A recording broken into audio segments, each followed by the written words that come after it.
Assalamualaikum warahmatullahi wabarakatuh. Assalamualaikum warahmatullahi wabarakatuh. Alhamdulillah, alhamdulillahilladzi tatimmu salihat.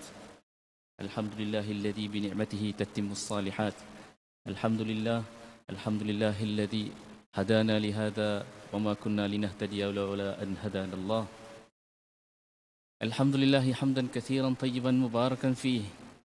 Alhamdulillah thumma alhamdulillah. Sidang penonton muslimin muslimat yang dirahmati Allah sekalian. Alhamdulillah dengan taufik dan hidayah daripada Allah hari ini teruskan lagi dengan kuliah Ramadan online kita. Dan alhamdulillah kita begitu beruntung, bertuah kerana hari ini kita dapat bersama dengan Al-Fadil Ustaz Dr. Riswadi Azmi, juga selaku Ketua Pusat Islam Sultan Mahmud UMT, yang akan membawakan tajuk Anugerah dari Langit. Jadi sebelum kita memulakan kuliah kita pada pagi ini, kita harap dapat kerjasama daripada untuk mutekan mic jika sekiranya tidak ataupun masih lagi on lah, supaya bunyi tidak akan mengganggu kita punya kuliah pagi ini, insya-Allah. Jadi insya-Allah tanpa sedar kita dah masuk kepada 18 Ramadan. Hanya lagi berbaki 2 hari lagi untuk kita masuk kepada 10 akhir Ramadan, yang mana 10 akhir Ramadan adalah satu-satu waktu yang sangat-sangat precious, waktu yang sangat-sangat berharga, bernilai sebagai orang Islam. Tambahan lagi kita dalam bulan Ramadan untuk kita mengejar ataupun mencari Lailatul Qadar, satu hari yang juga dikenali sebagai Golden Night, lebih baik daripada 1000 bulan. Jadi mengikut kepada kehidupan orang terdahulu, 10 akhir Ramadan adalah satu waktu yang mana mereka akan lebih lagi meningkatkan usaha amal, bukannya makin kurang sebab nak ke hari raya. Jadi hari ini insya-Allah kita akan teruskan lagi perkongsian yang akan dibawakan khas daripada Al-Fadil Ustaz Dr. Azmi, Dr. Riswadi bin Azmi, dan insya-Allah kita akan teruskan sekejap saja lagi, insya-Allah, sambil kita tunggu saudara-saudara kita yang lain. Untuk makluman penonton semua juga, insya-Allah sebarang persoalan ataupun yang berkaitan, pertanyaan yang berkaitan, boleh dikemukakan di bahagian chat sebelah kita punya ruangan chat yang ada di dalam Webex ni, insya-Allah. Jadi tanpa membuangkan masa, insya-Allah melengahkan masa lagi, saya serahkan majlis ini kepada Al-Fadil Doktor, insya-Allah. Falyatafaddal ma'jura. Ya, bismillahirrahmanirrahim. Assalamualaikum warahmatullahi wabarakatuh. Alhamdulillahirabbil alamin wassalatu wassalamu ala rasulil amin wa ala alihi wa sahbihi ajma'in. Subhanaka la ilma lana illa ma 'allamtana innaka antal alimul hakim. ولا حول ولا قوة إلا بالله العلي العظيم. قال الله تعالى في كتابه العزيز: أعوذ بالله من الشيطان الرجيم. بسم الله الرحمن الرحيم. شهر رمضان الذي أنزل فيه القرآن هدى للناس وبينات من الهدى والفرقان. صدق الله العظيم. Alhamdulillah, syukur saya kepada Allah Subhanahu Wa Taala, sama-sama kita merafakkan kesyukuran kita kepada Allah Subhanahu Wa Taala kerana dengan segala izinannya dapat kita meneruskan lagi ibadah puasa kita pada bulan Ramadan. Dan hari ini sudah masuk ke hari yang ke-18 kita berpuasa. Dan juga tak lupa kita hari yang ke-55 kita ber-PKP. Satu sejarah dalam kehidupan kita yang mana sudah 55 hari kita tidak menunaikan solat di masjid, solat utamanya solat Jumaat dan juga solat tarawih. Dan kita menyambut bulan Ramadan kena pula pada bulan ataupun hari yang diperintahkan oleh ulil amri, iaitu pemimpin kita, untuk menyambutnya dalam keadaan stay at home, duduk di rumah. Kapiah putih. Saya ada dengar suara. Okey. Jadi Alhamdulillah, terima kasih kepada Ustaz Zakaria kerana menjadi moderator pada hari ini. Dan tajuk yang saya akan bawa untuk kita share pada hari ini iaitulah berkenaan dengan anugerah dari langit. Ya. Agak ini adalah new normal ya, kita punya kuliah Ramadan kita bercakap tanpa ada penonton di hadapan secara fizikal. Ya. Satu new normal yang mungkin kita boleh teruskan juga walaupun selepas kita selesai COVID-19 ya, Ustaz Zakaria ya. Kita mungkin susah nak memanggil penceramah yang jauh-jauh ya, datang ke UMT khususnya, tapi mungkin kita boleh gunakan saluran ini sebagai satu new normal untuk penceramah yang hebat-hebat kita boleh panggil ya, tanpa fizikalnya datang ke sini. Tuan-tuan dan puan-puan yang dirahmati Allah sekalian, sebenarnya new normal ini sebenarnya bukan new normal lagi sebenarnya. Sebagaimana ataupun work from home yang kita sebut sebelum ini, work from home ini merupakan satu bentuk kerja remote daripada bos kepada staff dia. Dan Allah Subhanahu Wa Taala telah remotekan kerja daripada langit kepada Nabi Muhammad sallallahu alaihi wasallam secara remote.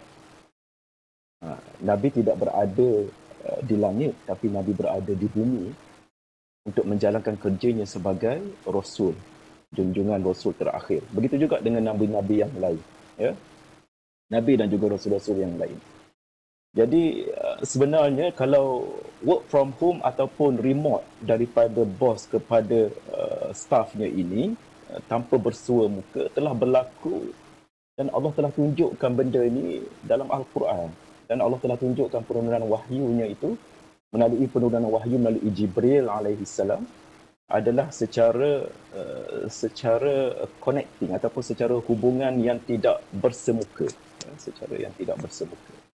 Dan itulah hikmahnya bila kita berada di dalam tempoh PKP ini, banyak kita berfikir, kita banyak berfikir tentang keajaiban Allah Subhanahu Wa Taala yang melampaui pemikiran manusia, yang dirakamkan oleh Allah Subhanahu Wa Taala dalam Al-Quran dan disebut juga di dalam kitab-kitab yang sebelumnya.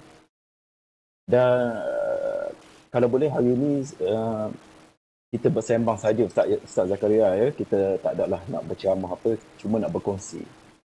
Tajuk anugerah dari langit, saya mengambil tajuk ini sebagai sedikit pencerahan untuk kita berkongsi mengenai sejarah Al-Quranul Karim. Saya tidak akan menyebut terlalu detail mengenai Lailatul Qadar. Saya pasti bahawa tuan-tuan dan puan-puan dirahmati Allah sekalian sudah mengetahui dan banyak mendengar ceramah berkenaan dengan Lailatul Qadar yang saban tahun kita menantikan ketibaan malam tersebut ya. Dan apa yang paling penting dan yang paling patut kita memahami iaitulah sejarah Al-Quranul Karim. Sejarah Al-Quranul Karim. Gambar yang saya paparkan di slide ini adalah saya ambil daripada NASA yang di kawasan ini atau di kawasan yang cerah ini merupakan Makkah Al-Mukarramah.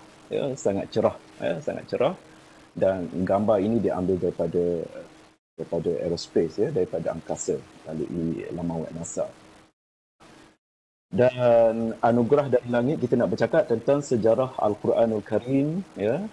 Panjang pembentangan saya insya-Allah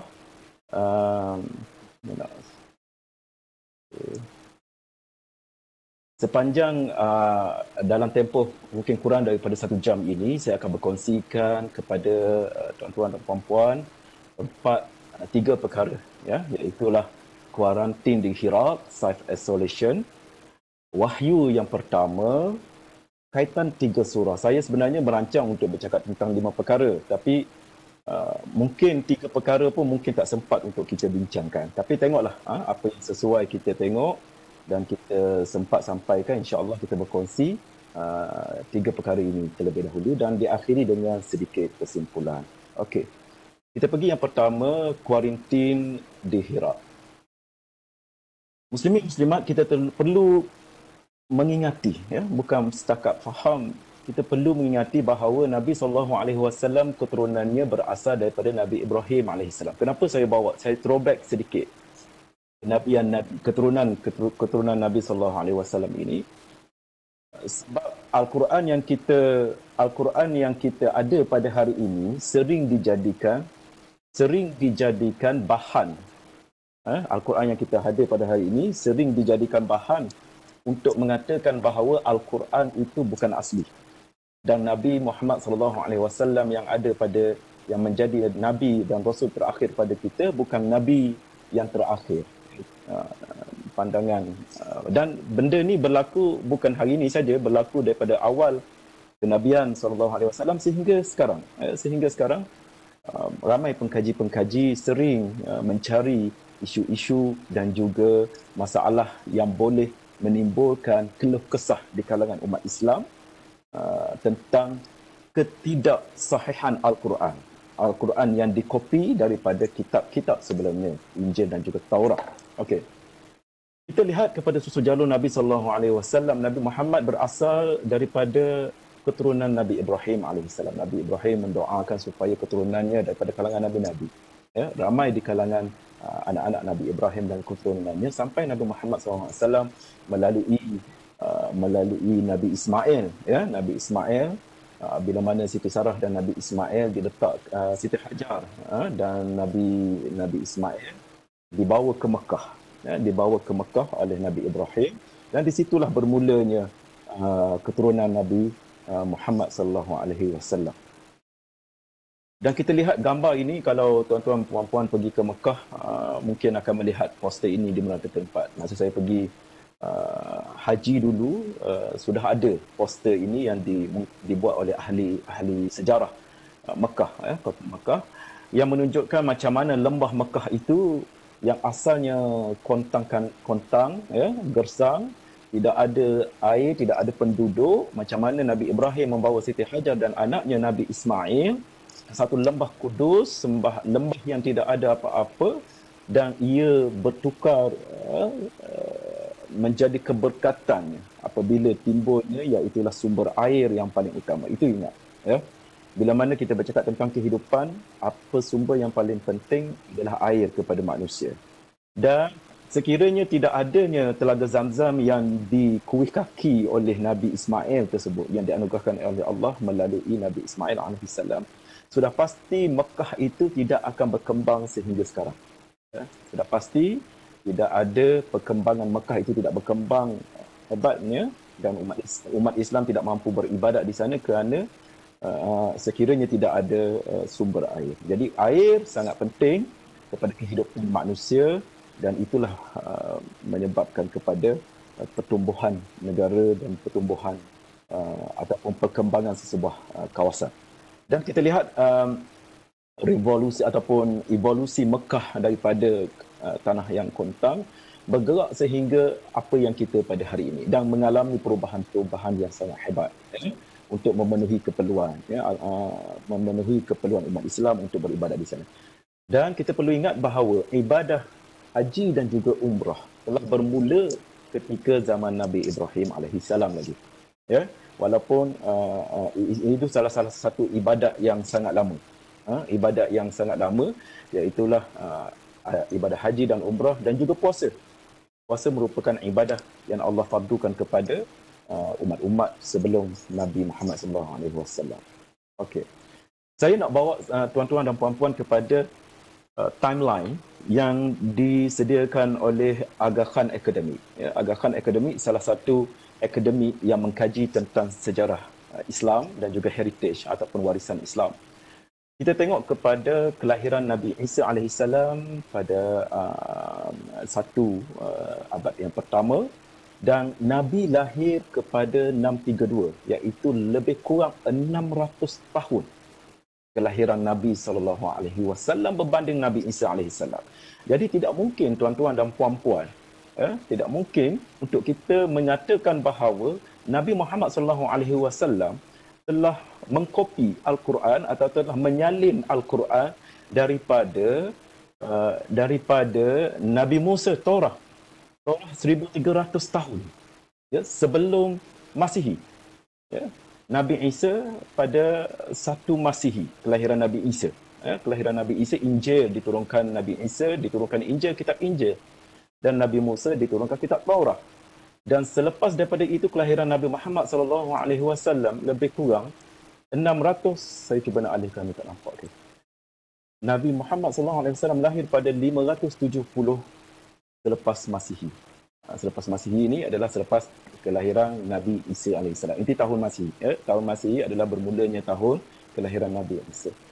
Dan Nabi Isa diangkat oleh Allah Subhanahu Wa Taala ke langit merupakan satu mukjizat agung. Walaupun pandangan Nasrani mengatakan Nabi Isa disalib, tidak. Itu adalah mukjizat Nabi Isa diangkat ke langit dan akan turun di akhir zaman nanti. Kita lihat kepada mana mungkin dakwaan yang mengatakan bahawa Al-Quran ini disalin oleh Nabi Muhammad. Sedangkan Nabi lahir pada 570 dan menerima wahyu yang pertama pada umur 40 tahun. Menerima wahyu pada umur 40 tahun. Bukan 20 tahun, bukan 30 tahun. Pada umur 40 tahun. Satu umur yang sangat matang. Satu umur yang diberitakan oleh hadis-hadis Nabi SAW menyebut bahawa Nabi diberi gambaran menjadi Nabi yang terakhir ketika umur 35 tahun. Satu hadis yang diriwayatkan oleh Abu Hurairah menyatakan bahawa antara mimpi yang dimimpikan oleh Nabi SAW adalah antara bermula umurnya 35 sehingga 40 tahun, Nabi pernah bermimpi. Dan Nabi mimpi pada waktu subuh. Dan disebut hadis itu bahawa mimpi di waktu subuh merupakan antara 46 tanda kenabian. Maknanya Nabi telah bermimpi sebelum dilantik sebagai Rasul, Nabi dan juga Rasul pada umur 40 tahun. Pada umur 35, Nabi telah bermimpi ataupun telah menunjukkan tanda-tanda kenabiannya. Dan di sini tengok kepada timeline ni, baginda Nabi telah berkahwin dengan Sayyidatina Khadijah pada tahun 595. Dan wahyu yang pertama diturunkan oleh Allah Subhanahu Wa Taala adalah pada 610 Masihi, lebih kurang 600 tahun.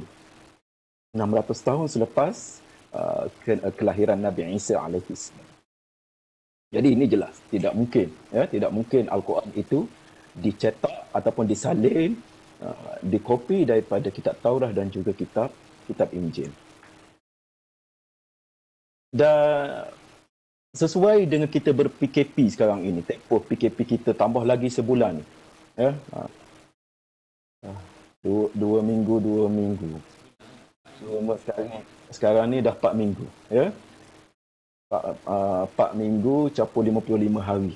Berapa lama dah kita duduk di kuarantin daripada penyakit yang pertama kali wujud dalam dunia.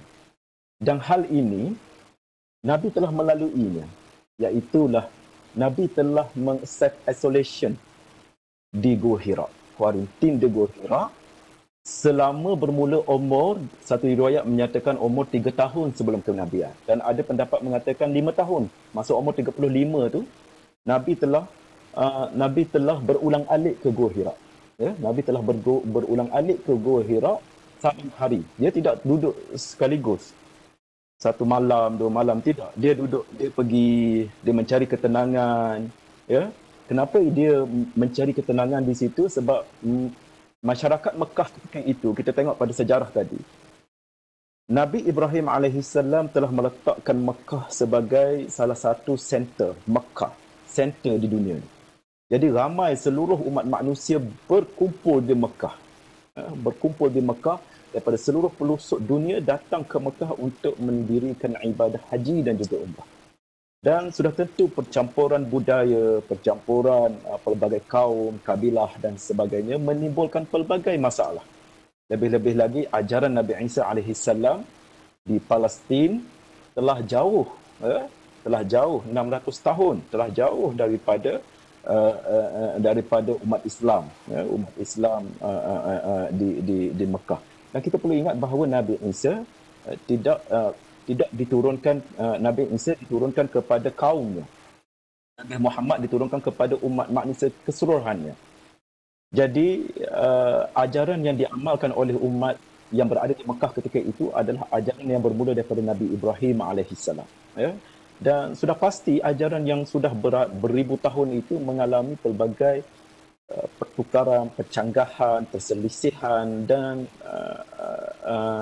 kesilapfahaman amalan dan sebagainya, menyebabkan budaya di Mekah bercampur-campur dan menjadikan Mekah suasana yang tidak bagus dan suasana yang tidak mengalami kebejatan sosial pada waktu tersebut. Dan Nabi tidak suka kepada perkara-perkara ini dan terus Nabi perlu menyendiri.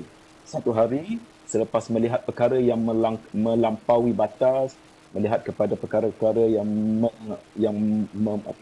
menyimpang daripada prinsip Nabi seorang al-amin yang amanah, Nabi mengambil keputusan selama lebih kurang 3, 4 ataupun 5 tahun berulang-alik ke Gua Hira, ya, untuk menjauhkan diri daripada penyakit sosial. Kita sekarang ni kuarantin di rumah sebab kita ada penyakit fizikal, ya, penyakit fizikal. Tapi Nabi virus COVID-19, tapi Nabi SAW menjauhkan diri, duduk di dalam Gua Hira yang lebih kurang 635 ketinggiannya 4 km daripada kota Mekah, setiap hari berulang-alik. Dan ada seminggu 2-3 kali untuk menenangkan diri atau menjauhkan diri supaya diri dia dijaga dan tidak terikut ataupun terpengaruh dengan masyarakat Mekah yang mengalami kejahilan pada waktu tersebut. Dan yang kedua, kenapa Nabi berduduk di kuarantin di Gua Hira adalah untuk mencari ketenangan diri dari hiruk pikuk kota Mekah. Ya, kalau kita orang yang sukakan ketenangan, ya, duduk di Kuala Lumpur contohnya, saya sekarang industrial attachment di Ericsson, duduk di Sunway, rasa macam sesuatu yang tidak sabar-sabar untuk habis. Sebab terlalu sibuk dengan, tak tahu manusia ni setiap hari penuh dengan kereta-kereta, orang ni berjalan di mall penuh, di pejabat penuh 24 jam, tak tahu ke mana. Apa tujuan hidup, tidak tahu ke mana. Jadi kita ingin mencari ketenangan, kadang-kadang balik Terengganu. Terengganu ni kita rasa sikit lah, malam-malam orang kurang dah atas jalan. Tapi di Kuala Lumpur tu ataupun di kota-kota besar, hampir 24 jam tidak pernah sunyi daripada manusia yang kita tak tahu. Masing-masing mempunyai urusan yang pelbagai. Dan begitulah keadaannya di kota Mekah. Nabi bukan seorang yang suka melihat kepada hiruk pikuk. Nabi tidak suka keadaan yang kelang kabut. Nabi tidak jiwanya seorang yang sukakan mencari ketenangan. Ya? Dan lalu dia pergi kuarantinkan diri dia di Gua Hira. Selain itu, Nabi ketika berada di Gua Hira, Nabi berfikir dan mencari kebenaran. Betul ke anak perempuan perlu dimatikan, ditanam hidup-hidup? Dan sebagainya, minum arak dan sebagainya. Ataupun penyembahan berhala yang diletakkan 365 buah berhala diletakkan di sekeliling Kaabah itu, betul ke itu adalah Tuhan yang patut disembah? Nabi berfikir dan mencari kebenaran. Dan Nabi terakhir mencari Maha Pencipta. Siapa yang menciptakan dia? Siapa yang menciptakan manusia dan siapa menciptakan alam? Menciptakan alam yang diduduki oleh kita pada hari ini. Sebenarnya self ataupun kuarantin, kuarantin ini, PKP lah kita sebut ni kan, ya. PKP ini bukan sahaja dilalui oleh Nabi SAW. Kita lihat dalam surah Al-A'raf ayat 143, berlaku juga kepada Nabi Musa alaihi salam. Bismillahirrahmanirrahim.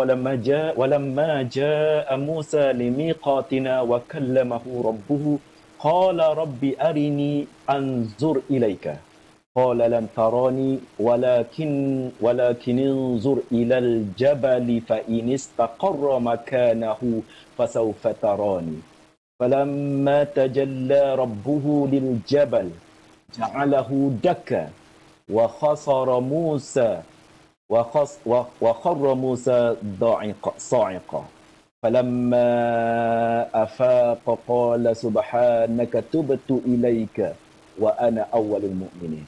Perkara ini di saat Nabi Musa alaihi salam nak dilantik sebagai nabi. Nabi telah pergi ke gunung Sinai, ke gunung Sinai, di atas gunung juga. Nabi Muhammad juga berada di Jabal Nur. Gua Hira itu nama gua. Jabal Nur itu di mana tempat beradanya Gua Hira, Jabal Nur namanya. Dan Nabi Musa alaihi salam juga berada di atas gua, di atas gunung, namanya Gunung Sinai di Mesir. Di semenanjung Sinai terdapatnya satu gunung namanya Gunung Sinai. Dan ketika Nabi Musa datang pada waktu yang kami telah tentukan itu, Tuhannya berkata-kata dengannya. Maka Nabi Musa merayu berkata, wahai Tuhanku, qala rabbi arini anzur. Nabi Musa juga mencari Tuhan, mencari pencipta. Dan dia pergi ke satu bukit ataupun Gunung Sinai dan merayu selepas melihat keadaan di Mesir pada waktu itu, Fir'aun dan sebagainya, masalah kebejatan sosial yang berlaku di Mesir pada waktu itu, menyebabkan Nabi Musa mencari Tuhannya di Gunung Sinai, dan berkata, qala rabbi arini anzur ilaika. Wahai Tuhanku, perlihatkanlah kepadaku zatmu yang maha suci supaya aku dapat melihatnya. Dan firman ini telah disambut oleh Allah, ataupun permohonan ini telah disambut oleh Allah. Qala lan tarani walakin zur ilal jabal. Wahai Tuhanku, perlihatlah kepadaku supaya aku dapat melihatmu. Allah menjawab, engkau tidak sekali-sekali sanggup melihatku, tapi pandanglah ke gunung itu, iaitu Gunung Sinai.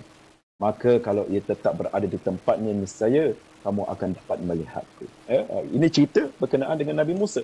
Kita lihat lagi Nabi yang seterusnya, Nabi Nuh alaihi salam. Nabi Nuh alaihi salam.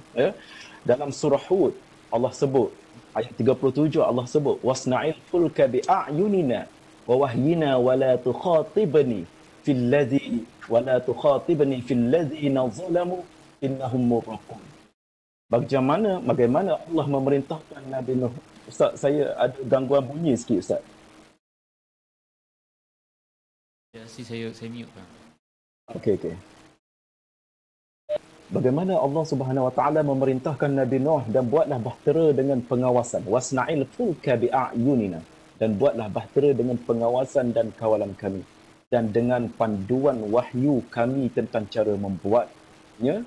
Dan janganlah engkau merayu kepadaku untuk menolong kaum yang zalim itu, kerana sesungguhnya mereka akan ditenggelamkan. Dan arahan Allah dalam surah Hud ayat yang ke-36. Awal, yang tadi saya baca ayat yang ke-37. Sebenarnya ayat yang 36 adalah arahan Allah. Wa uhiya ila Nuhin annahu lan yu'mina min qaumika illa man qad amana fala tabta'is bima kanu yaf'alun. Dan setelah itu diwahyukan kepada Nabi Nuh bahawa sesungguhnya tidak akan beriman lagi dari kaummu. Nabi Nuh merayu kepada Tuhan. Habis rang dah orang kata. Habis rang dah Nabi Nuh berdakwah kepada kaumnya dan juga ahli keluarganya, namun tidak berlaku dan tidak mempunyai kejayaan. Diberitakan 100 tahun dakwah Nabi Nuh, namun jumlah yang mengikuti ajaran Nabi Nuh hatta keluarganya juga amat sedikit. Akhirnya Nabi Nuh merayu kepada Allah bahawa sesungguhnya tidak akan beriman lagi dari kaummu melainkan orang-orang yang telah sedia beriman. Oleh itu janganlah engkau berduka cita, fala tabta'is bima kanu yaf'alun, dengan apa yang telah mereka lakukan. Kuarantin ini membina kapal yang diarahkan oleh Allah dan diajar oleh Allah Subhanahu Wa Taala dalam ayat yang ke-37 yang saya bacakan tadi. Nabi Nuh telah membina kapal dengan menanam pokok al-saj, pokok al-saj terlebih dahulu selama 20 tahun. Nabi kuarantin, dia diarahkan Allah, ini remote kerja, work from home yang Allah bagi kepada Nabi Nuh alaihi salam. 20 tahun tuan-tuan. Kita baru 55 hari work from home kita. Sedangkan Nabi Nuh alaihi salam selama 20 tahun Allah arahkan kepada Nabi Nuh untuk menanam pokok nama dia As-Saj selama 20 tahun. Kemudian membina kapal menggunakan kayu tersebut selama 40 tahun. Ya. Tempoh untuk membina bahtera ini ataupun kapal itu mengambil masa 40 tahun campur 20 tahun, 60 tahun. 60 tahun work from home. Tengok macam mana. Ya. Kita boleh kaji macam mana cara remote ataupun work from home yang dibuat oleh Nabi Nuh alaihi salam. Dan ada pendapat mengatakan bahawa 100 tahun dan ada pendapat juga mengatakan 400 tahun. Banyak pandangan, ya. Banyak pandangan berkenaan dengan tempoh masa Nabi Nuh alaihi salam membina atau menyiapkan bahtera yang diarahkan oleh Allah Subhanahu wa taala. Dan dalam tempoh tersebut, At-Tabari menyebut bahawa tidak ada berlaku sebarang dakwah melainkan Nabi Nuh alaihi salam mengkuarantinkan dirinya untuk menyiapkan kerja yang diarahkan oleh Allah Subhanahu wa taala. Okey. So kita terus pergi kepada berikutnya. Okey. Dan ini adalah gambaran Gua Hira. Gua Hira yang berada di atas Jabal Nur, 4 km lebih kurang daripada kota Mekah dan tingginya lebih kurang 634 meter. Ya. Dan kawasan tersebut dan gua tersebut hanya boleh memuatkan seorang sahaja. Dan inilah tempat Nabi kuarantinkan diri dia daripada dijangkiti bukan COVID-19, ya, dijangkiti oleh penyakit-penyakit sosial masyarakat Mekah pada waktu ketika itu, ya. Okey, kita lihat kepada wahyu pertama. Sempena nuzul Al-Quran semalam, ya, wahyu nuzul Quran, penurunan Al-Quran. Nuzul ni bermaksud turun daripada tempat yang tinggi kepada tempat yang rendah. Bermakna bila dia mana berada di tempat yang tinggi, dia adalah satu benda yang mulia. Ya, Al-Quran itu sesuatu benda yang mulia. Bila disebut Allah menggunakan perkataan nazala, bermaksud dia telah turun atau menjadi tetamu. Sebenarnya penggunaan nuzul Al-Quran secara majaz memberitahu bahawa menunjukkan ketinggian Al-Quran. Al-Quran itu berada di tempat yang tinggi. Turun ke Lauh Mahfuz, ya.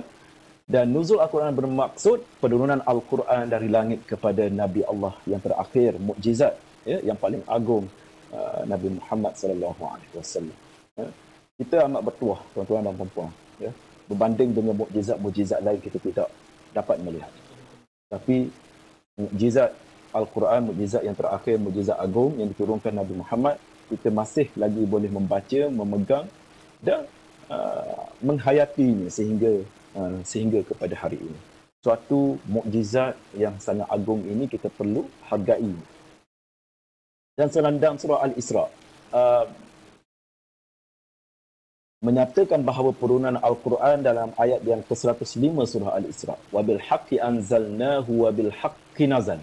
Perkataan nazala, ya, perkataan nuzul Al-Quran yang kita sambut pada hari semalam 17 Ramadan itu, ya, dan perkataan anzala, nuzul, berasal dari perkataan nazala, disebut oleh Allah dalam surah Al-Isra ayat 105, wa bil haqqi anzalnahu bil haqqi nazal. Dan dengan cara yang sungguh layak serta berhikmah kami turunkan Al-Quran, wa ma arsalnaka illa mubasysyiran wa nadhira.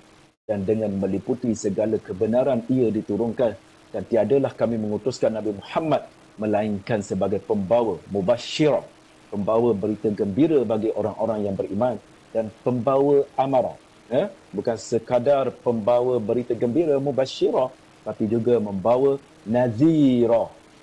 Saya tengok Nazir pun ada di sini, ya. Terima kasih Nazir kerana memberi memberi kemudahan kepada memberi tunjuk ajar kepada pusat Islam cara menggunakan Webex ini. Dan Nazira bermaksud membawa amarah.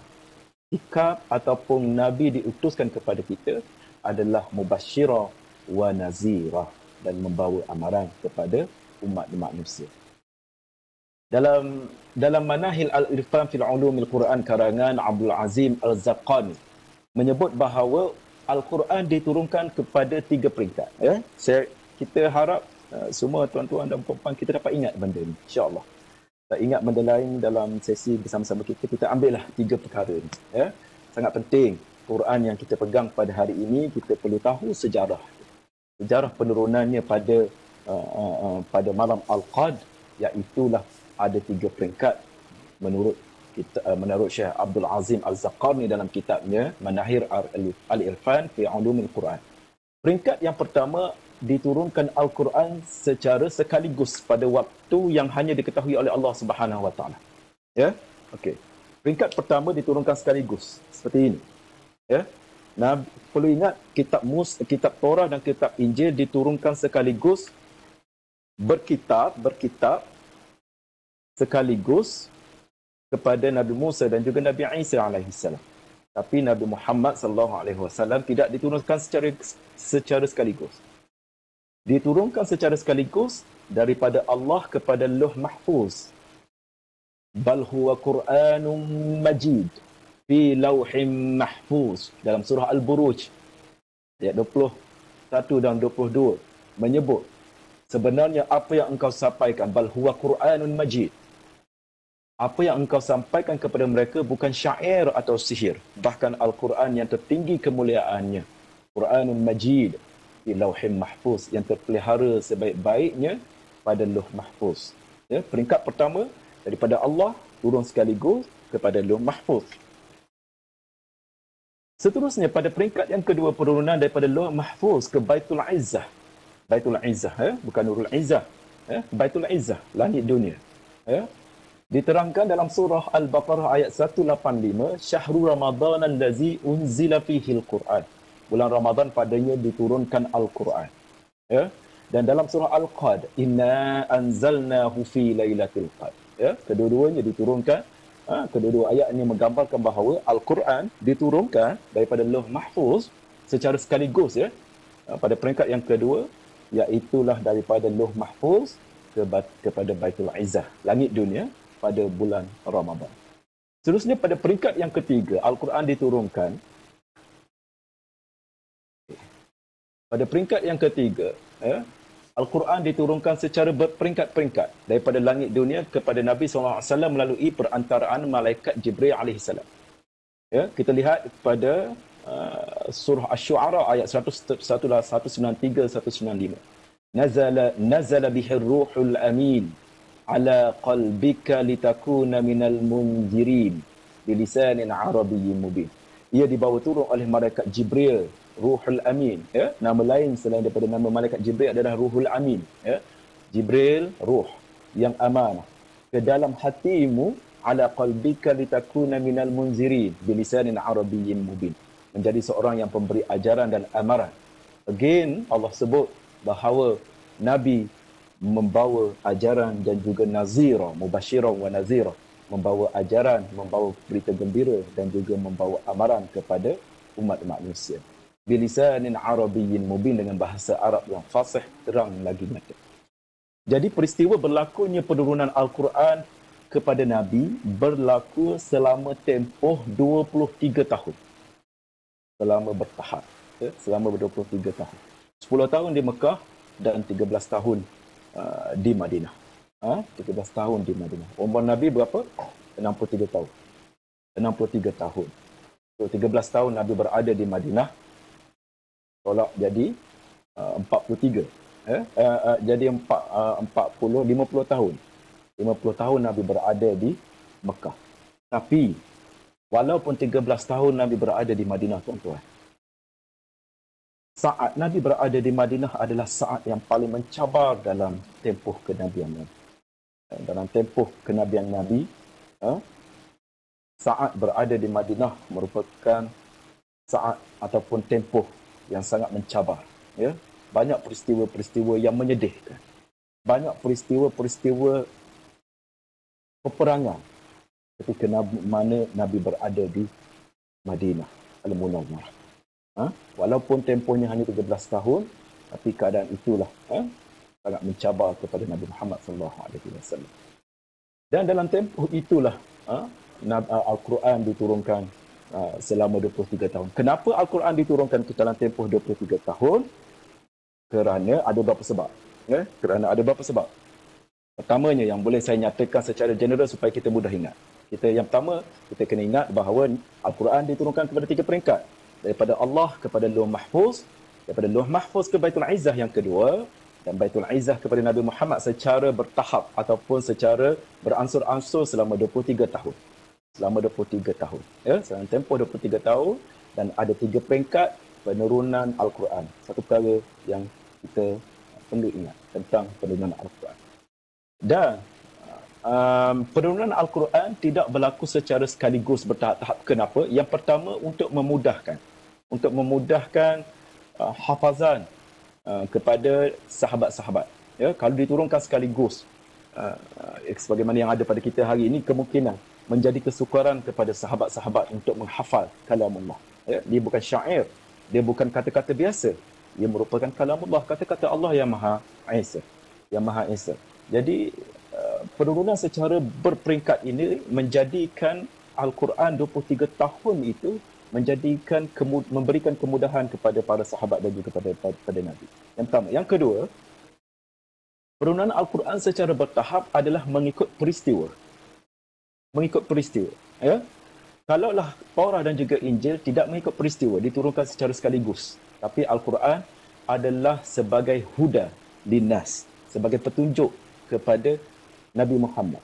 Ketika mana Nabi menghadapi masalah, dibantu dan diturunkan wahyu kepada Nabi Muhammad. Ketika Nabi ditanya dengan pelbagai soalan, contohnya soalan berkenaan dengan yas'alunaka 'anir ruh. Sahabat pernah bertanya berkenaan dengan roh. Nabi memang tidak mengetahui apa-apa mengenai roh. Lalu Allah menurunkan wahyunya, yas'alunaka 'anir ruh. Allah memberi jawapan kepada persoalan ditanya oleh para sahabat pada waktu itu. Ya, pada waktu itu. Dan banyak persoalan lagi, yas'alunaka 'anil mahid. Para sahabat Nabi bertanya berkenaan dengan soalan berkenaan dengan dengan haid. Ya, dan Allah membantu Nabi SAW untuk menjawab persoalan melalui wahyu yang diturunkan oleh Allah. Dan dalam tempoh 23 tahun inilah pelbagai peristiwa yang berlaku, dan kesemua itu dipandu dan juga dirakamkan Allah dengan bantuan wahyu, iaitu Al-Quranul Karim. Wa ma yantiqu 'anil hawa in huwa illa wahyun yuha. Ya, apa yang disebut oleh Nabi SAW itu adalah wahyu. Ya, adalah wahyu. Yang disebut oleh Nabi adalah wahyu. Bukannya in huwa illa wahyu, bukannya hawa nafsu. Kita bercakap hari ini, apa yang kita ucapkan kadang-kadang banyak daripada hawa nafsu kita, daripada emosi kita, daripada akal fikiran, ideologi kita yang kita anuti. Tapi Nabi SAW sepanjang kenabiannya dipandu Allah dengan melalui Al-Quran.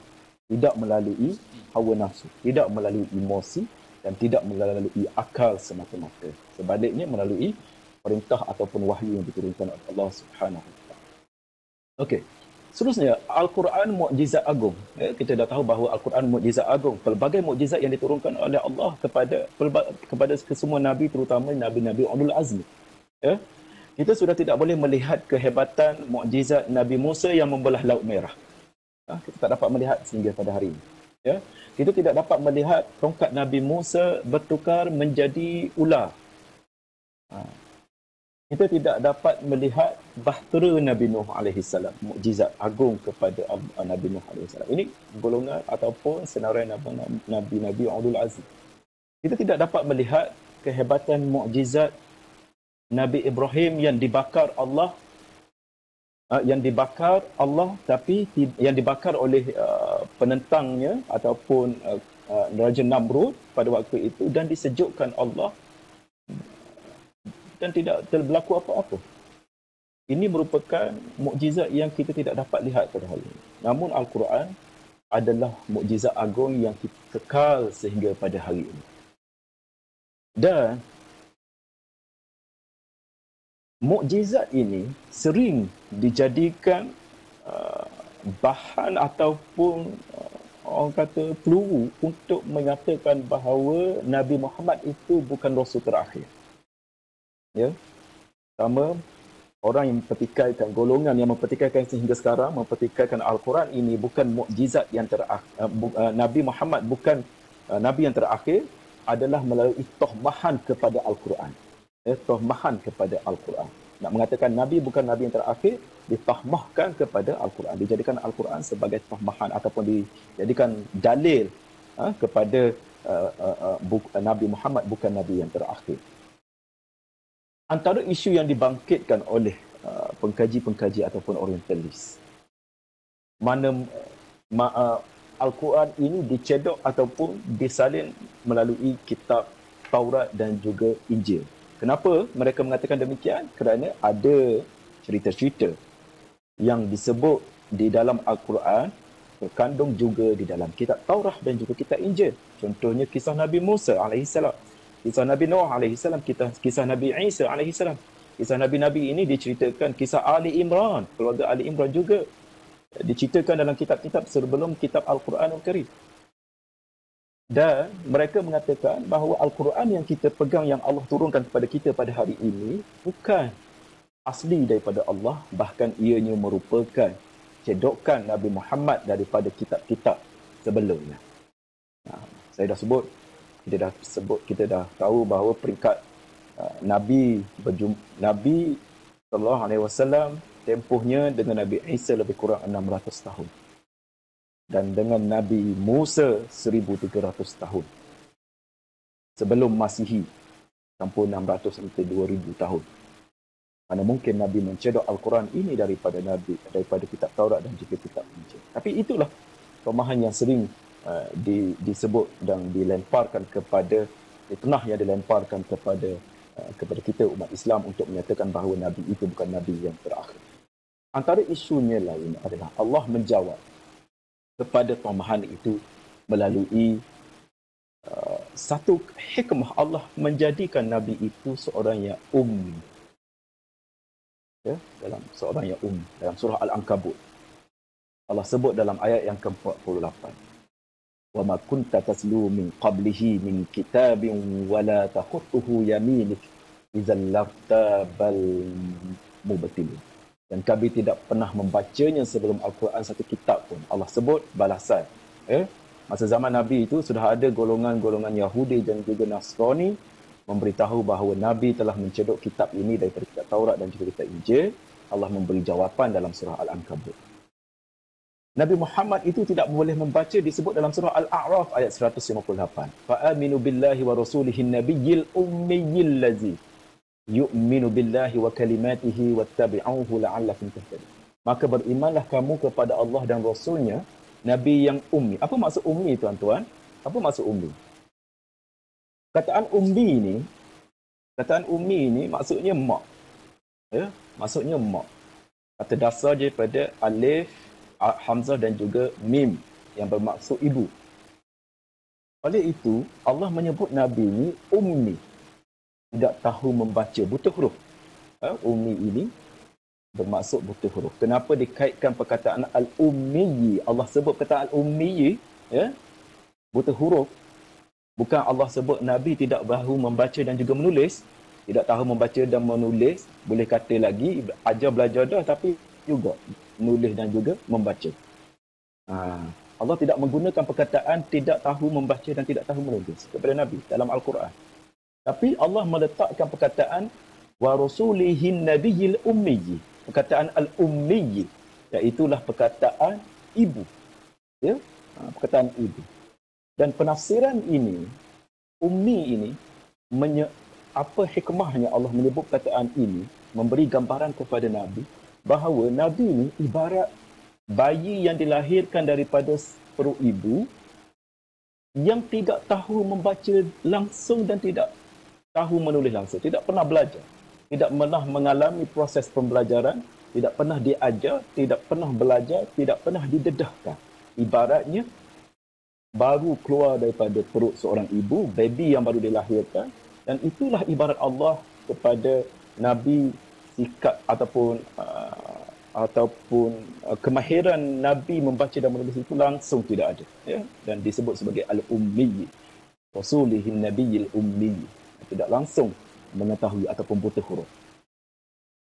Dan ayat ini jelas menunjukkan bahawa memang Nabi, dan kajian sejarah juga telah menunjukkan bahawa Nabi memang tidak pernah melalui sebarang proses pembelajaran. Ya? Dan apa yang diucapkan adalah wa ma yantiqu anil hawa in huwa illa wahyu yuha. Apa yang diucapkan oleh Nabi bukan melalui pembelajarannya, bukan melalui proses pembelajarannya macam kita belajar di sekolah, kita belajar di universiti. Bila kita bercakap, orang yang keluar daripada sekolah, cara percakapannya lain.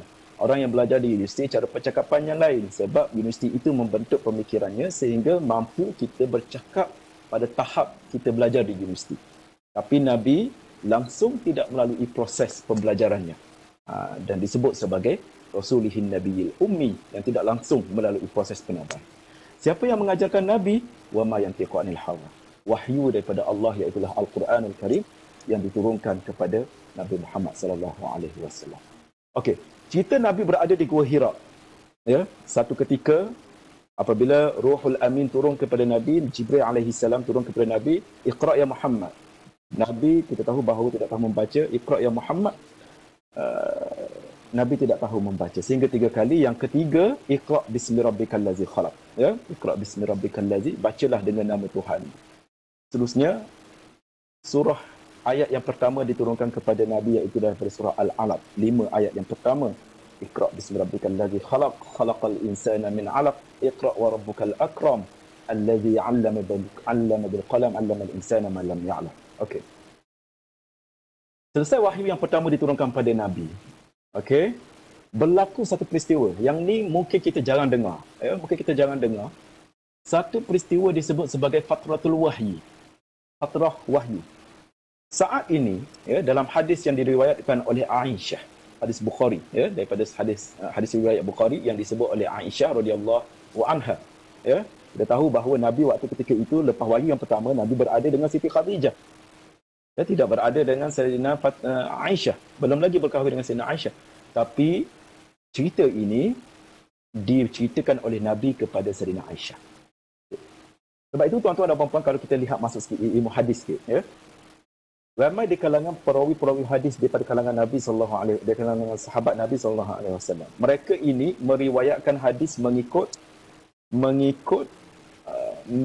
keparkarannya ataupun mengikut kecenderungan masing-masing. Contoh Sayyidina Aisyah, dia banyak menyampaikan hadis berkenaan dengan cara hidup Nabi. Banyak menyampaikan hadis berkenaan dengan wanita. Banyak menyampaikan hadis berkenaan dengan rumah tangga. Banyak menyampaikan hadis berkenaan dengan susuk Nabi sallallahu alaihi wasallam yang orang lain tak nampak. Memang dia je sebagai seorang isteri, hanya dia sahaja yang nampak susuk tubuh Nabi. So banyak hadis-hadis ini diriwayatkan oleh Sayyidina Aisyah. Dan Sayyidina Aisyah jarang sekali meriwayatkan hadis berkenaan dengan siasat syariah ataupun berkenaan dengan pemerintahan negara. Jarang sekali bercakap tentang bercakap tentang peperangan, hadis-hadis tentang peperangan. Tidak. Sebab mereka ini seolah-olah kemungkinan ini perlu kita lihat kembali, mungkin ada kajian berkata yang perlu kita lihat dan kita baca kembali macam mana sahabat-sahabat Nabi ini sudah ada subjek matter expert, SME. Setiap sahabat-sahabat Nabi yang meriwayatkan hadis daripada Nabi mempunyai kepakarannya masing-masing. Contohnya saya seorang yang minat dalam bidang fiqh, contohnya fiqh haji contohnya. So ada sahabat yang minat dalam perkara itu, banyak meriwayatkan hadis berkenaan dengan haji. Dan ada kalangan sahabat yang banyak bercakap tentang pemerintahan Nabi. Mengikut kepada kepakaran ataupun kecenderungan mereka meminati apa yang disebutkan oleh Nabi SAW. Dan Sayyidina Aisyah meriwayatkan hadis berkenaan dengan rumah tangga Nabi SAW. Seterusnya, dalam tempoh selepas Nabi mendapat wahyu yang pertama, tuan-tuan dan puan, ada berlaku satu peristiwa. Peristiwanya apa? Nabi tidak menerima sebarang wahyu. Nabi tidak menerima sebarang wahyu. Ya ayyuhal mudassir, kum fa'anzir. Wahai orang yang berselimut. Dinyatakan sebagai wahyu yang kedua diturunkan selepas daripada Nabi turun daripada Gua Hira.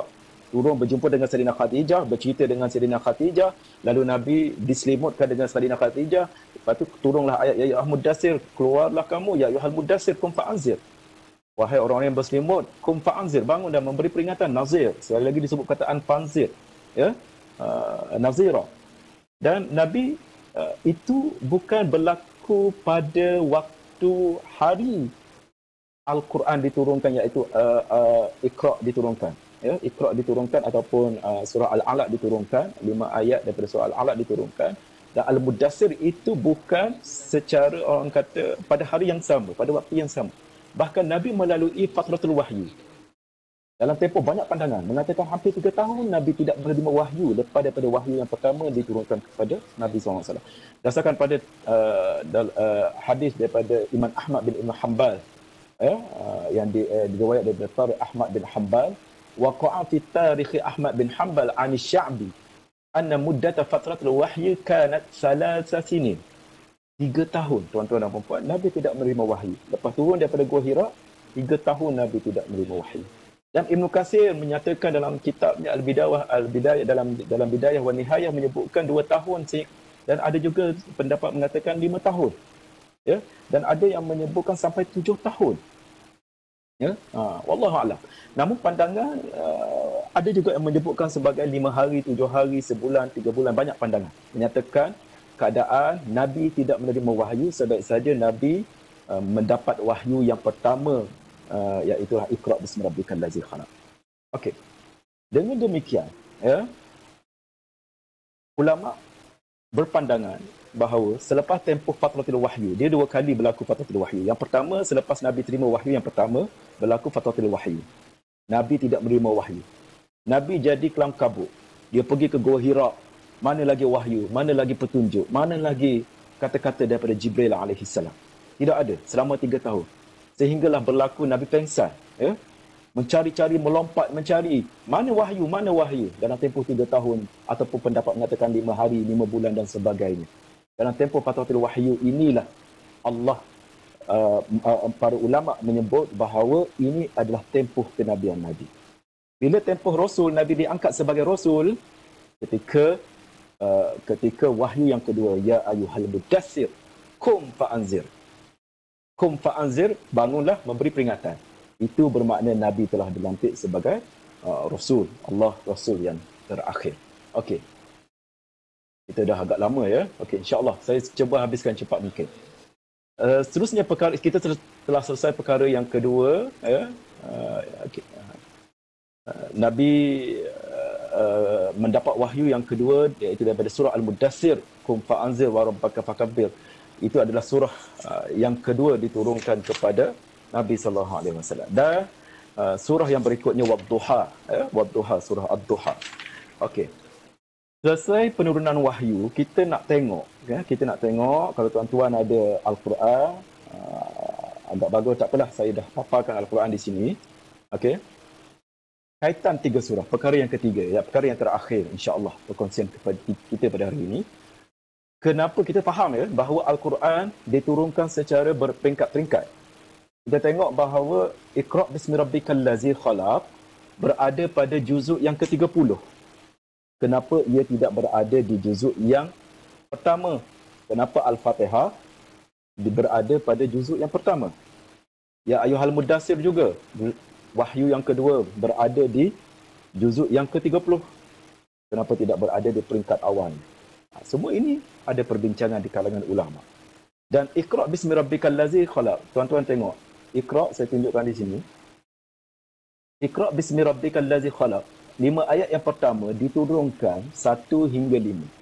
Sedangkan surah Al-Alaq ini mempunyai 19. Al-Alaq ini mempunyai 19 ayat. Ya, mempunyai 19 ayat. Okey. Tapi kenapa ianya disusun dalam satu surah? Kenapa? Kalau boleh jawab, boleh catat dekat ruangan chatting itulah. Okay. Kalau nak jawab, saya panjang juga nak jawab benda ni. Ya? Cuma apa yang saya perlu sebut bahawa selepas selesai penurunan Al-Quran, Nabi membaca bersama Jibril setiap kali Ramadan, khatam Quran. Selepas selesai baca habis dah. Selepas selesai, sebelum kewafatan Nabi, Jibril turun kepada Nabi membaca Al-Quran mengikut susunan yang kita ada pada hari ini. Itu antara jawapan yang paling last sekali yang kita boleh kongsikan. Ya? Itu je. Sebab itu penurunan itu saya dah sebut tadi peringkat awal sebab mengikut kepada peristiwa. Ya? Iqra' bismi rabbikal ladzi ayat 1 hingga 5 diturunkan ketika Gua Hira. Namun ayat 6 sehingga 19 ditujukan kepada Abu Jahal pada peristiwa yang lain, pada waktu yang lain, pada masa yang lain. Namun digabungkan Allah dalam satu surah Al-Alaq, dan ini telah dibaca oleh Jibril alaihissalam kepada Nabi, dan Jibril membaca kepada Nabi pada Ramadan yang terakhir sebanyak 2 kali khatam. 2 kali khatam. Iaitulah menyusun Al-Quran bermula daripada suratul Fatihah berakhir dengan surah An-Nas. Hikmah ianya tidak disusun secara Al-Alaq di awal, sepatutnya mengikut susunan sebagaimana ia diturunkan. Ada perbincangan. Dan kalau kita bincang di sini memang tidak ada kesempatan masa. Okay? So, ada kaitan 3 surah. Saya nak sebut 3 surah. Ya? At-Tin, Al-Alaq, Al-Qadr. 3 kaitan surah ini kepada surah Iqra' bismi rabbikal ladzi khalaq. Al-Alaq. Yang pertama, kita tengok pada surah Tin. Tengok pada surah Tin. Wat-tini waz-zaitun. Wa turi sinin. Wa hadzal baladil amin. Surah Tin ini diturunkan untuk memuliakan manusia. Kenapa? Kenapa? Kerana di sini Allah menyebut berkenaan dengan nabi-nabi, rasul, ulul azmi, iaitulah waturi sinin wa hadzal baladil amin, tempat-tempat di mana rasul-rasul ulul azmi berada. Ya, baladil amin ini setengah pendapat mengatakan Mekah, setengah pendapat mengatakan Palestin. Tapi inilah kawasan-kawasan, tempat-tempat ataupun kawasan yang dimuliakan Allah dengan memberi tumbuhan yang sangat segar, iaitulah buah tin dan juga buah zaitun di Mekah, ataupun pandangan mengatakan di Palestin. Ini adalah surah berkenaan dengan Allah memuliakan manusia. Di mana ayatnya? Laqad khalaqnal insan fi ahsani taqwim. Di sini ayat dia, ayat yang keempat. Ya, sesungguhnya laqad khalaqnal insana fi ahsani taqwim. Sesungguhnya kami menciptakan manusia dalam bentuk yang sebaik-baiknya. Ahsan, paling terbaik. Ahsani taqwim, paling terbaik, bentuk yang sangat terbaik. Namun dalam surah Al-Alaq, Allah memberitahu manusia yang melampau dan melawan dalam surah Al-Alaq ini. Ya, walaupun mereka telah dijadikan dengan sempurna. Mana ayatnya? Khalaqal insana min 'alaq. Khalaqal insana min 'alaq. Berbeza dengan surah At-Tin, Allah menjadikan ahsan taqwim, sebaik-baik sebaik-baik kejadian. Laqad khalaqna. Kami telah menjadikan manusia itu dengan sebaik-baik kejadian. Dalam surah Al-Alaq, Allah sebut khalaqal insana min 'alaq. Penggunaan laqad khalaqna dengan khalaqal insan mempunyai tujuan penyebutan perkataan yang berbeza. Saya ulang. Penyebutan perkataan laqad khalaqna dengan khalaqal insan mempunyai tujuan sebutan yang berbeza di sisi Allah Subhanahu Wa Taala. Ini kita kena perhatikan. Ya, kenapa Allah menggunakan laqad khalaqna pada At-Tin dan kenapa Allah menggunakan khalaqal insan pada surah Al-Alaq? Sebabnya dalam surah At-Tin ini ayat laqad khalaqna ini lebih lembut. Ayatnya lebih lembut. Allah membahasakan dirinya sebagai pencipta kepada insan. Nak menunjukkan bahawa rapatnya, laqad khalaqna, kami telah menjadikan manusia itu. Terlalu rapat dirinya dengan manusia. Ya, khalaqna, penggunaan kalimah ini. Sebab surah At-Tin adalah surah yang memberitakan atau menceritakan tentang kenabian Rasul-Rasul Ulul Azmi di Gunung Tur, Sinai, Sinin, di Waturi Sinin. Yang kita bincang Nabi Musa berjumpa di Allah, bercakap dengan Allah di Gunung Sinai, disebutkan, dirakamkan Allah dalam surah At-Tin. Wa hadzal balad, ini surah-surah ataupun surah yang memberi berita gembira ataupun menceritakan kehebatan ataupun kecintaan Allah kepada Rasul-Rasul Ulul Azmi yang dilantiknya. Laqad khalaqnal insana fi ahsani taqwim. Namun dalam surah Al-Alaq Allah sebut khalaqal insana min 'alaq. Menggunakan kalimah Al-Alaq. Apa maksudnya? Dia menciptakan manusia. Dia menciptakan insan. Nampak tak perkataan itu? Dia menciptakan. berbanding perkataan kami yang menciptakan manusia dengan sebaik-baik penciptaan. Tapi bila tiba dalam surah Al-Alaq, khalaqal insana min 'alaq, dia yang menciptakan. Seolah-olah dia menggunakan kata nama yang kedua. Ya, menunjukkan kemarahan ataupun peringatan Allah. Kata-kata ganti yang ketiga, ghaibah, ya, kata ganti yang ketiga seolah-olah hendak menjauhkan diri dia daripada manusia. Ya, kita ingat sejarah Iqra diturunkan selepas Nabi melarikan diri daripada kebejatan sosial masyarakat Mekah. Dan kita ingat juga di dalam surah Al-Alaq ini, ayat yang ke-6 dan ayat yang ke-9 ini, 6 dan ke-19 ini, ditujukan kepada Abu Jahal. Cerita dia. Ya? Satu hadis daripada Abu Hurairah berkata ketika mana Abu Jahal, dia memarahi Nabi yang sedang solat, ya, dengan perkataan yang sangat buruk kepada Nabi. Sangat buruk kepada Nabi. Jadi Allah rakamkan cerita Abu Jahal dalam surah Al-Alaq ini untuk memberi peringatan kepada kita. Sesungguhnya kita memberi peringatan kepada manusia tentang sikap kepada Abu Jahal yang sentiasa merasakan diri dia cukup. Abu Jahal, dia merasakan dirinya cukup hebat. Ya? Dan Allah menyatakan aku ataupun dia tak sebut aku, dia tak sebut dia sebut perkataan yang ketiga, kata nama ghaibah yang ketiga, khalaqal insana min 'alaq, perkataan kepada orang-orang yang menjauhkan diri daripada Allah Subhanahu Wa Taala. Ayat yang ke-6 kita baca, kalla innal insana la yatgha, kalla innal insana la yatgha. Dalam surah Al-Alaq ayat ke-6 19 ini, manusia menjadi jahat kerana merasa cukup. Kalla, sekali-kali tidak. Sesungguh manusia itu la yatgha, benar-benar melampaui batas.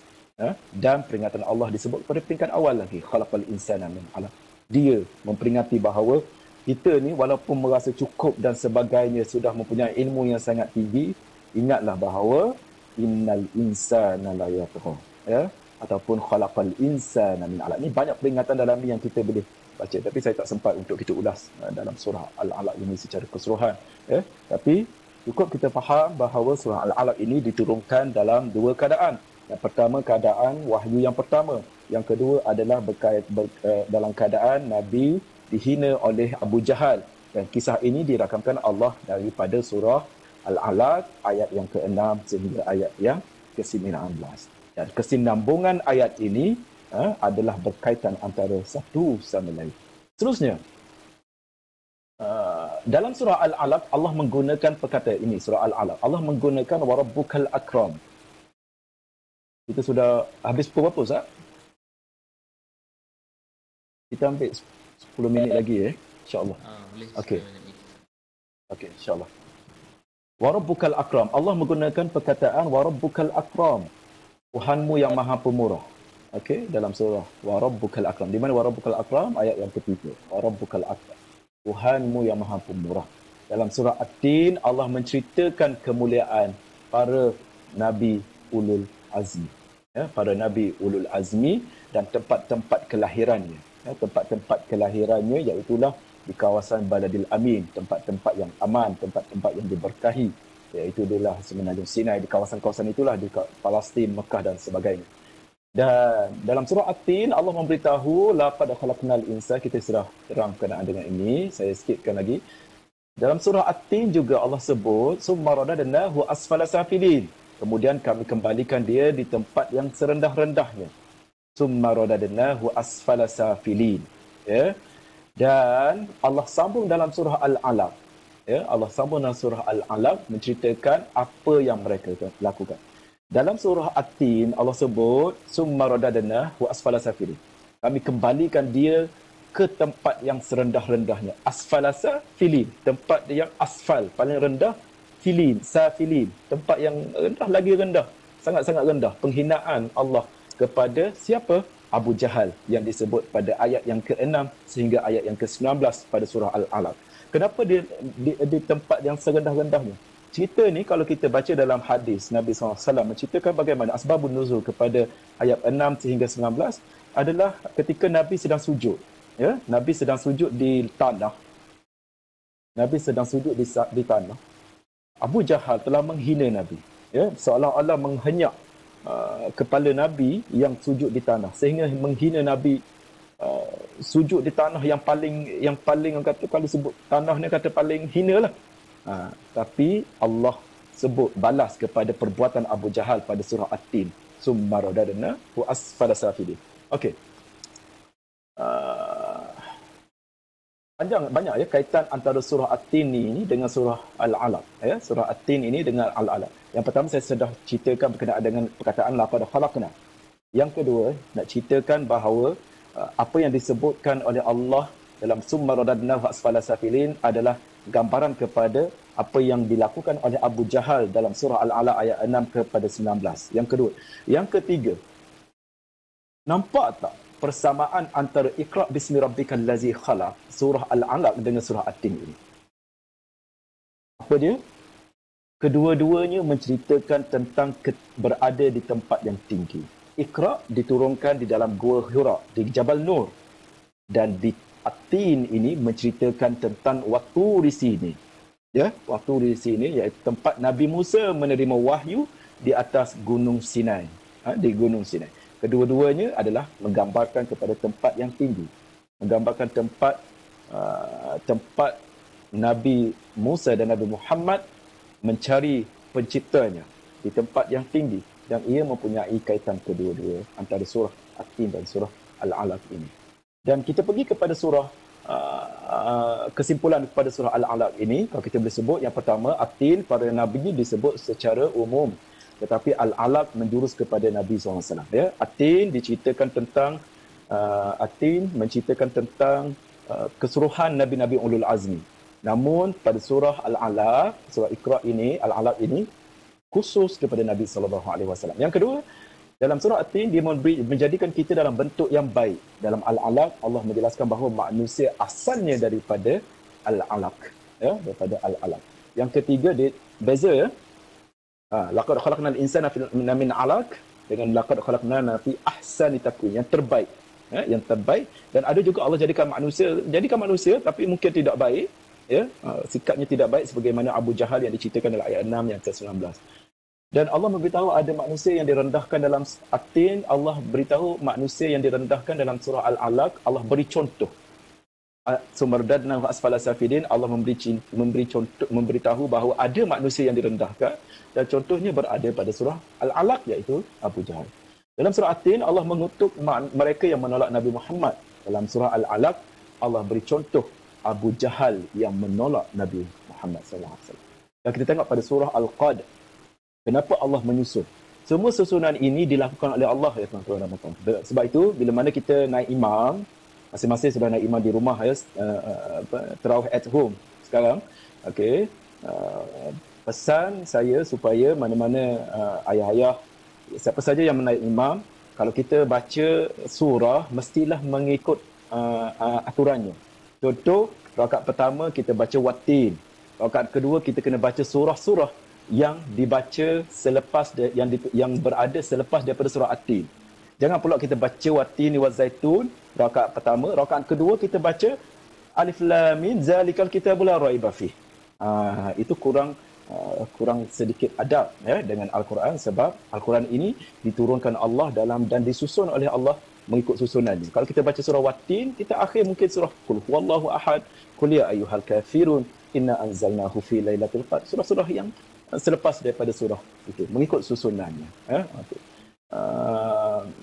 Sedikit tip lah, ya. Okey. Dan surah Al-Qad ini menceritakan bagaimana Al-Quran mula diturunkan kepada Nabi Muhammad di Gua Hira. Sedangkan Al-Alaq, ya, Al-Alaq wahyu yang pertama, dan Al-Qad, surah Al-Qad ini menurunkan bila Al-Quran diturunkan. Jawapan Allah berada pada surah Al-Qad. Secara umum, saya sebut sekali lagi, Al-Alaq merupakan perintah dan juga soalan yang ditimbulkan oleh Allah Subhanahu Wa Taala. Dan jawapan kepada surah ini berada dalam surah Al-Qad. Ya, berada dalam surah Al-Qad. Ya. Inna anzalnahu fi lailatul qadr. Iqra' bismi rabbikal ladzi, wahyu yang pertama, jawapannya pada inna anzalnahu fi lailatul qadr. Dalam surah Al-Alaq, Allah lah mengajar manusia dengan maklumat yang mereka tidak akan dapat tahu tanpa Allah memberitahunya. 'allamal insana ma lam ya'lam. Ya, dalam ayat yang ke-5, 'allamal insan. Dia mengajar kepada manusia yang tidak mengetahuinya langsung. Nabi Muhammad seorang yang ummi. Allah mengajarkan dia kepada Nabi dengan keadaan yang Nabi itu tidak mengetahui apa-apa perkara langsung, dan Allah memberitahu kepada manusia. Dan surah Al-Alaq, wa ma adraka ma lailatul qadr. Dan Allah memberi pertanyaan, dan tahukah kamu apakah malam kemuliaan itu? Apa maksudnya di sini? Apa maksud ini pertanyaan Allah ini? Wa ma adraka ma lailatul qadr. Dan tahukah kamu apakah malam kemuliaan itu? Bermaksud di sini jawapannya adalah untuk kita mencarinya. Ya, daripada ayat ini perintah Allah sudah tahu. Iqra bismi rabbikal ladzi khalaq. Cari ilmu, belajar, baca dan kajilah di mana malam itu berada. Dan ayat terakhir dalam surah Al-Alaq, wasjud waqtarib. Wasjud waqtarib dalam surah Al-Alaq ayat yang ke-19, wasjud waqtarib, dan sujudlah dan dekatlah dirimu kepada Tuhanmu. Wasjud waqtarib. Sujud waqtarib ini dekat, ya, dekat. Waqtarib, dekatlah dengan Tuhan. Dalam surah Al-Qad, tadi surah Al-Alaq, dalam surah Al-Qad kita diberitahu Allah jawapannya. Mana jawapannya? Mana jawapannya? Iaitulah wasjud waqtarib, iaitulah pada malam Lailatul Qadar. Pada keseluruhan ayat ini Allah memberitahukan jawapannya di mana kita hendak bertemu dengan Allah, bersujud kepada Allah, iaitulah pada malam Al-Qadr. Iaitulah pada malam Al-Qadr, Lailatul Qadri khairum min alfi syahr. Sesungguhnya pada malam Al-Qadr itu adalah malam 1000 bulan, bersamaan dengan 1000 bulan, dan tanazzalul malaikatu waruhu fiha biizni rabbihim min kulli amr. Salamun hiya hatta matla'il fajr. Maka sejahteralah ianya sehingga terbit fajar. Itu jawapan dia. Jawapan kepada wasjud waqtarib. Okey. Dan ada beberapa perkara lagi, namun secara kesimpulannya, ya, lantikan Nabi Muhammad SAW sudah 3 perkara yang saya sebutkan tadi. Akhirnya kita boleh simpulkan kepada perbincangan kita pada hari ini, iaitu lantikan Nabi SAW pada umur 40 tahun adalah sesuai dengan tempoh kemampuannya yang sempurna dari segi segala aspek fizikal, emosi, rohani dan kestabilan ekonomi. Jadi kita kalau orang-orang yang dah hampir berumur 40 tahun macam saya, hampir berumur 40 tahun, tahun ni akan masuk insya-Allah, sepatutnya kita telah melalui tempoh matang, ya, dari segi fizikal kita, emosi kita, rohani kita, dan juga kestabilan keuangan kita, dan juga keluarga kita. Dan tempoh ini adalah tempoh terbaik untuk kita memulakan hidup ataupun mencari kehidupan yang lebih baik dalam tempoh dan untuk masa akan datang. Yang kedua, menyendiri seketika penting untuk berfikir, rekonstruksi dan merangka untuk melakukan transformasi diri. Penting juga kadang-kadang untuk kita mengambil masa.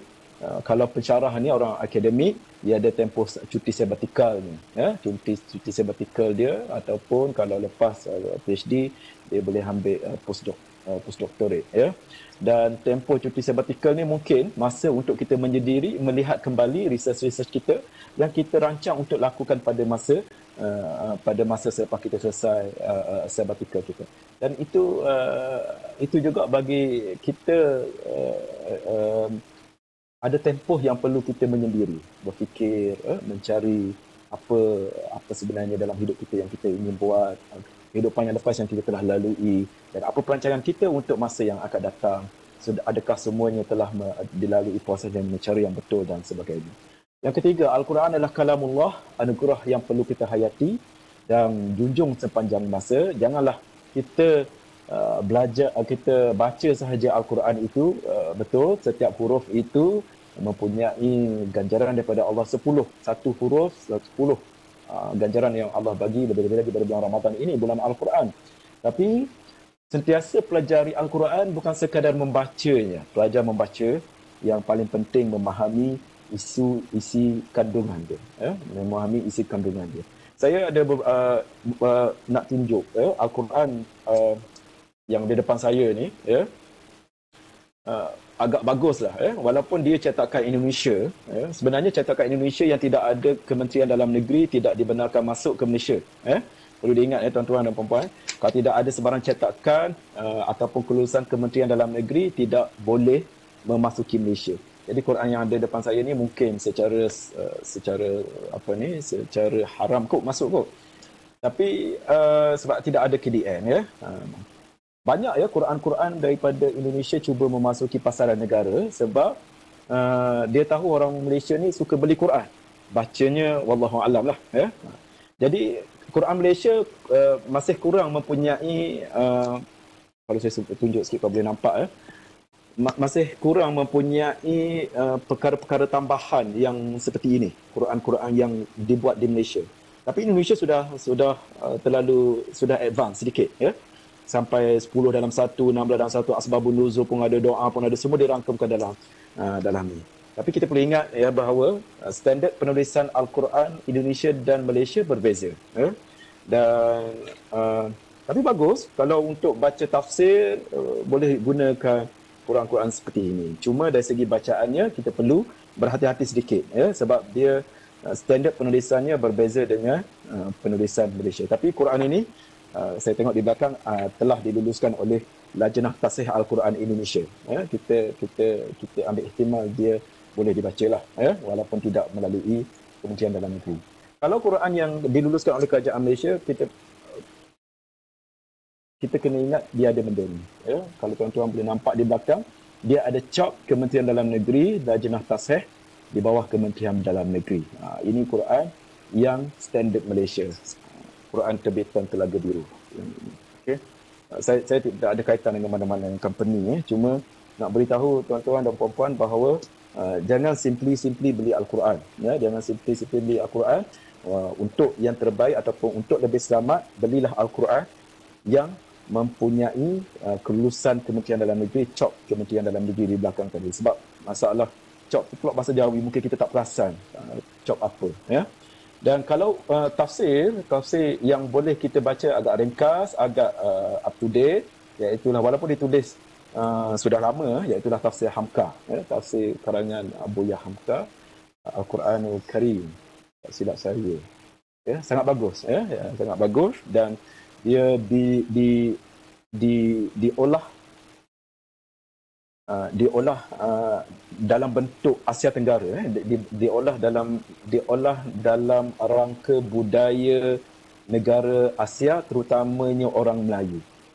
Diolah begitu sebab Hamka adalah seorang Indonesia, orang Melayu di Sumatera yang mengarang kitab tafsir dalam lingkungan budaya dan juga amalan orang Melayu. Kemungkinan kitab-kitab tafsir yang lain ditulis oleh orang Arab, budayanya mungkin budaya Arab, tapi kalau yang Hamka agak bagus, dekat dengan diri kita.